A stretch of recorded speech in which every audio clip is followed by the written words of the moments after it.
नमस्कार. स्वागत तुमचं राष्ट्र महाराष्ट्रामध्ये. मी अशोक वानखडे. राष्ट्रपतींच्या निवडणुकीचं टाइम टेबल जसे मार्केटमध्ये आलं, इलेक्शन कमिशननी प्रेस कॉन्फरन्स घेतली राष्ट्रपती 16व्या राष्ट्रपतीच्या निवडणुकीसाठी.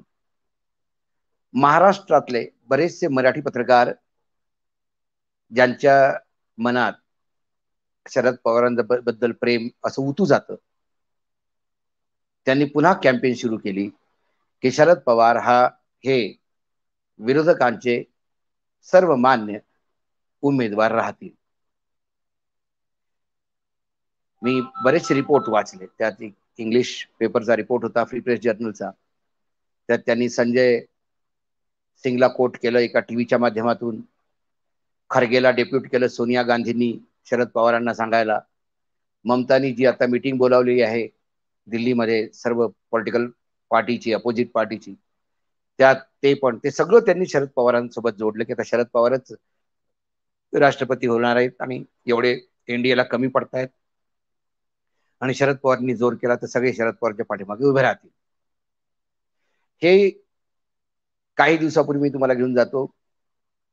शरद पवारांचा जेव्हा वाढदिवस होता तेव्हा राजदीप सरदेसाईंनी ट्विट केलं होतं की ते वाढदिवसाच्या दिवशी युपीएचे चेअरमन पर्सन बनतील. ती एक कॅम्पेन चालली. मग थर्ड फ्रंटची एक कॅम्पेन चालली. मग यशवंत सिन्हानी जेव्हा शरद पवारांच्या घरी मीटिंग घेतली तेव्हा बिलकुल थर्ड फ्रंटचा जन्म लोकांनी घातला. तेव्हा ऑपरेशन झालं ती गोष्ट वेगळी, गर्भपातच झाला त्याचा. कारण शरद पवार हे हारणारी निवडणूक कधीही लढत नाहीत.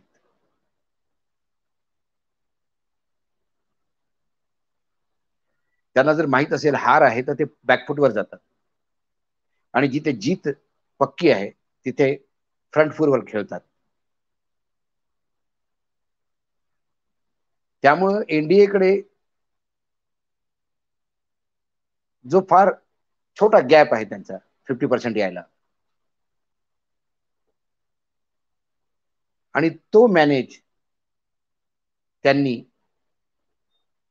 2 राज्यातून पूर्ण केला. यावेळेला पुन्हा 60-65% राष्ट्रपतीचा उमेदवार निवडून येईल त्यांचा, असं त्यांनी पूर्णपणे मोठ बांधलेली आहे. पहिलं राज्य आहे ओरिसा. बिजू जनता दल तिथे आहे. बीजेडी साठी जी बॅकरूम डिस्कशन आहे ते बॅकरूम डिस्कशन अश्विनी वैष्णव जे रेल्वे मंत्री आहेत त्यांच्या थ्रू झालं आणि त्यांनी ते सक्सेसफुली कंप्लीट केलं. आता मी थोडं ओरिसा बद्दल तुम्हाला सांगतो. आता हे ओरिसाचं दुर्भाग्य समजा की भाग्य समजा. ओरिसामध्ये बीजेडीची जेव्हा सत्ता असते, नवीन पटनाईक या त्यांचे वडील सत्तेत होते, तेव्हा बिजू दा जे होते, बिजू पटनाईक, ते राष्ट्रीय स्तरावर सगळं पाहायचे आणि पूर्ण राज्याचा कारभार आणि आपल्या पार्टीचा कारभार त्यांनी प्यारी अंकलकडे दिला होता, जे एक IAS ऑफिसर होते. बिजूच्या मृत्यूनंतर पूर्ण पार्टी प्यारीकडेच पाहायला लागली की तुम्हीच सांगा आता काय करायचं. आणि नवीन पटनाईकला धरून बांधून त्यांनी मुख्यमंत्री बनवलं, कारण पटनाईक शिवाय तिथे दुसरा कोणी चालणार नाही असं प्यारी अंकलचं म्हणणं होतं. आता प्यारी अंकल नाही, त्यांच्या जागी पांड्यान म्हणून एक अधिकारी आलाय.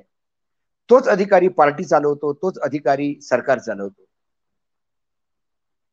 जे ओरिसाच्या राजकारणावर जे लक्षात येतात त्यांना माहिती आहे.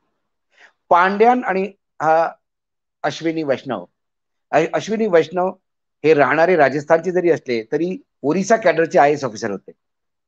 त्यांनी VRS घेतला आणि मग कॉर्पोरेट सेक्टरमध्ये लायझनिंगचं काम करायला लागले, ज्याला शुद्ध मराठीमध्ये आपण दलाली म्हणू शकतो. आणि त्यानंतर मग ते राज्यसभेत आले आणि आता मंत्री झाले, रेल्वे मंत्री, IT मंत्रालय, असे मोठमोठे मंत्रालय ते सांभाळतात. महाराष्ट्राच्या जी आता राज्यसभेची निवडणूक झाली त्यात सुद्धा त्यांना पाठवण्यात आलं होतं. त्यांचं आणि पांड्यांचं फारच सख्य आहे आणि पांड्यांच्या थ्रू हे डील फायनल झालेलं आहे. आणि म्हणूनच रोमला एका फंक्शनसाठी ममताला पण जायचं होतं, नवीन पटनाईकला पण जायचं होतं. नवीन पटनाईकला लगेच परमिशन मिळाली आणि ममताची परमिशन रोखण्यात आली. हे त्या सगळ्या डीलचे पार्ट्स आहेत. त्यामुळे राष्ट्रपती इलेक्शनसाठी बिजू जनता दलचं ऑलरेडी डील झालेलं आहे, ते कोणाच्याही पाठीमागे जाणार नाही, एवढं नक्की. जेणेकरून बिजू जनता दल म्हणजे बीजेडी, ओरिसाची जी पार्टी आहे, रुलिंग पार्टी, ती कधीही केंद्राच्या विरोधात एकदम फ्रंट खोलत नाही.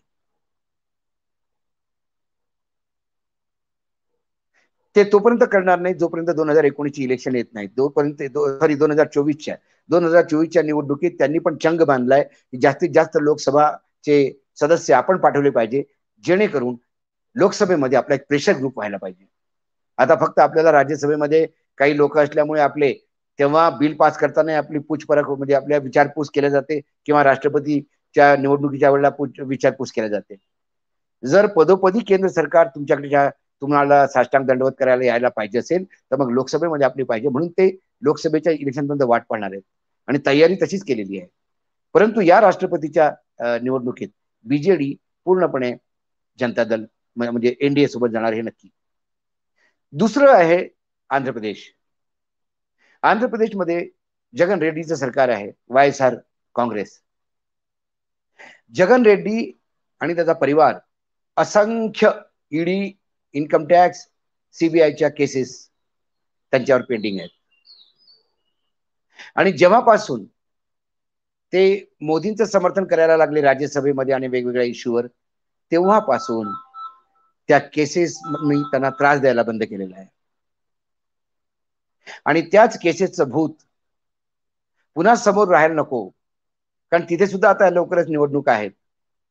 ऐन निवडणुकीच्या वेळेला आतमध्ये जायला नको. जर राष्ट्रपती साठी आपण मतदान करून तेवढं अभय घेऊ शकतो तर का नाही, म्हणून ते पण डील थ्रू झालेलं आहे. ह्या सगळ्या गोष्टी आपल्या सगळ्यांपेक्षा जास्त शरद पवारांना माहित आहेत. त्यामुळे त्यांनी एक आवाई उठवली. अतिउत्साही पत्रकार करतात. माझ्यावर बरेच आरोप लागतात की तुम्ही कधी कधी सूर बदलला. आता मी देवेंद्र फडणवीस आणि चंद्रकांत पाटलांचं अभिनंदन केलं तर किती कॉमेंट आले की साहेब तुमचा सूर बदलला. सूर नसतो, पत्रकारांना सूर कसला. पत्रकारांची भूमिका जयशंकर गुप्ता नावाच्या फार मोठ्या पत्रकारांनी आता इंदोरच्या पत्रकार महोत्सवामध्ये फारच सुंदर रेखांकित केली. ते म्हणाले पत्रकारितामध्ये आम्हाला लोक म्हणतात की नारद आमचे गुरु होते. तो म्हणला नारदांचा इतिहास आहे, ते लावालाव्या करत फिरायचे. त्यामुळं इमानदार पत्रकारिता आणि ट्रान्सपेरंट पत्रकारिता, ज्याला पत्रकारिता म्हणता येईल, ती नारदाची पत्रकारिता नसून संजयची पत्रकारिता आहे महाभारतातल्या. कारण संजय जे घटत होता तेच सांगत होता. आपल्या राजाला खुश करण्यासाठी त्यांनी अर्जुन मेला म्हणून सांगितलं नाही, त्यांनी कौरव मरत गेले आणि तो सांगत गेला. श्रीकृष्णाच्या गीतेमध्ये जे श्लोक्स आहेत त्यात श्रीकृष्ण काय बोलले किंवा अर्जुनाने काय प्रश्न विचारले, त्यात दोन व्यक्ती अजून आहेत त्यांचा वार्तालाप म्हणजे त्यांचं संभाषण पण त्यात आहे. ते म्हणजे धृतराष्ट्र आणि संजय. एक असा वेळ येतो की धृतराष्ट्र संजयला सांगतात की तुला काय चांगलं दिसतच नाही का, अशा वाईटच बातम्या सांगतो का.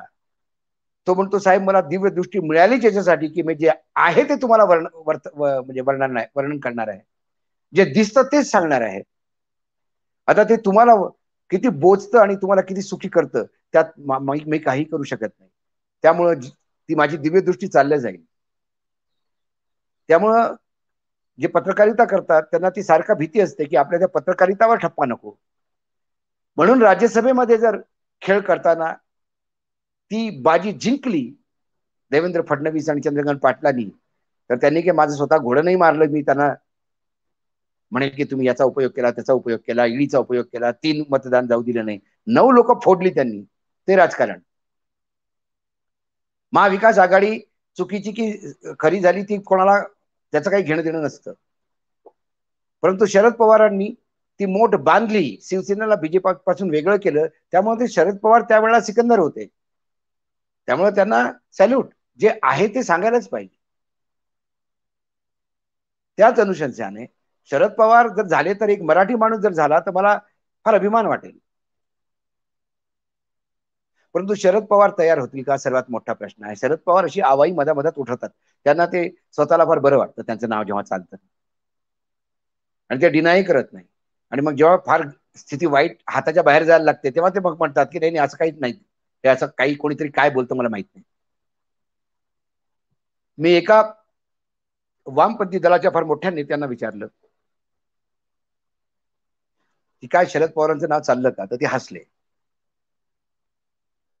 आणि मला हिंदीत म्हणाले, अरे वो उधर राज्यसभा की सीट अपने महाविकास आघाड़ी की निकाल नहीं पाए, उनके लोग फुट गए, मतलब अलग हो गए. यदि जो आदमी अपने राज्य में ही अपने विधायकों को नहीं संभाल सकता, ये तो राष्ट्र की चुनाव है, यहाँ तो बहुत सारे देश के विधायक और सांसद होंगे. और उसके बाद शरद पवार की विश्वसनीयता का क्या, राष्ट्रपति बनने के बाद यदि वो बीजेपी का समर्थन करने लगे तो क्या पता. कारण फार वरिष्ठ पत्रकार आहेत निरगुडकर साहेब, त्यांना एका इंटरव्ह्यू मध्ये त्यांनी सांगितलं होतं की रॅफेल मध्ये काहीही भ्रष्टाचार झाला नाही आणि सध्या रॅफेलची केस सुप्रीम कोर्टात पडून आहे भ्रष्टाचाराची. त्यामुळे शरद पवार कधी काय स्टँड घेतील, कधी काय यू टर्न घेतील हे त्यांनाही माहित नसतं. शरद पवार फार चांगले संघटक आहेत, शरद पवार फार चांगले कोऑर्डिनेटर आहेत, शरद पवारांच्या across the political parties relations आहेत, शरद पवारच्या संबंधांसाठी शरद पवार ओळखले जातात, शरद पवार आपल्या माणसांना घेऊन जातात, शरद पवार ची मेमरी फार स्ट्रॉंग आहे, शरद पवार हे एक चिवट राजनीतिज्ञ आहेत, नेता आहेत. या सगळ्या जमेच्या बाजू जरी असल्या तरी शरद पवारवर विश्वास किती ठेवावा या बाबतीत सगळेच प्रश्नचिन्ह डोक्यावर घेऊन उभे असतात. त्यामुळे कमीत कमी आता तरी या क्षणाला तरी, ज्या क्षणाला मी तुमच्याशी बोलतोय, शरद पवारांबद्दल कोणीही विचार केलेला नाही आहे. फक्त जे पत्रकार त्यांचं प्रेम उतू चाललंय ते म्हणत असतील, पण त्यांच्या बाबतीतही मला काही म्हणायचं नाही. त्यांची पत्रकारिता ती आपली पत्रकारिता रोखठोकची राष्ट्र महाराष्ट्रावर ही. आज एवढंच. उद्या येतो पुन्हा काही विषयासोबत. तो म्हणतो नमस्कार, पण पाहत राहा राष्ट्र महाराष्ट्र.